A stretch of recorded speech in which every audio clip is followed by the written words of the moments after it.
My name is Brandy and welcome to my series, Shit That Happened When I Was a 911 Dispatcher. I thought that I was out of good stories to tell you guys, and then today I just randomly remembered this one and I don't know how I forgot it. A little kind of relevant backstory first. So it's the summer of 2004. I had just gotten my first dispatch job. I was 18 years old. The moment I got 3 paycheck stubs, because that's what you needed to rent an apartment, I ran out into the new city that I had gotten hired in and I rented a brand new apartment, a 1-bedroom, and one of the first 20 people to move into the complex. Had like $100 left at the end of the month, but you know, I had a brand new apartment because that's a reminder that when we're 18, we all make dumb financial decisions. I don't know how it works now, but back in the day, dispatch had like a master log of all the apartment complexes with the gate codes so that they could get in if there was an emergency, and also the phone number for like on-site maintenance or on-site management in case they needed to get a hold of someone. I'm still in training. I have only been there like maybe 2 or 3 months, and I hear the person working call taking take a call that's being transferred to them by an out-of-state 911, which made me perk my ears up. I've always been nosy, but this time it paid off. I realized that the address she's putting in is the address of the apartment complex that I live at. Also, as a newbie, I was very intrigued because I had never had an out-of-state 911 call transferred. When you dial 911, obviously it hits the closest tower to you and it calls your local 911. So how do you get a hold of out-of-state 911? There's a whole transfer process. They have to look up the code and it's a whole thing. I was not involved in this call. I was just listening, but this is what happened. We're gonna take a walk down memory lane because I know this is gonna blow some people's mind, especially the young people who think that things like the book face and video calling have always been around, but they haven't. So this is the summer of 2004. Skype was brand new. I think it came out in 2003. The book face was brand new.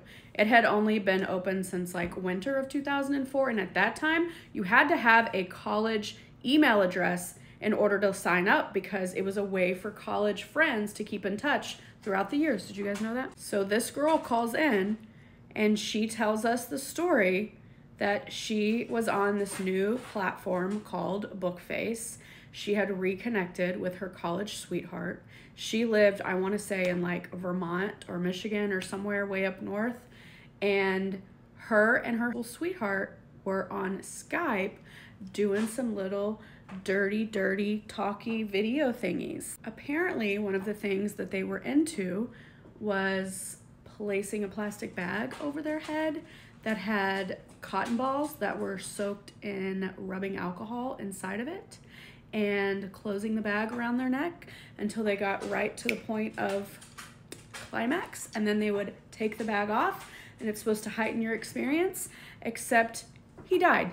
She said it looked like he was at some type of small desk area.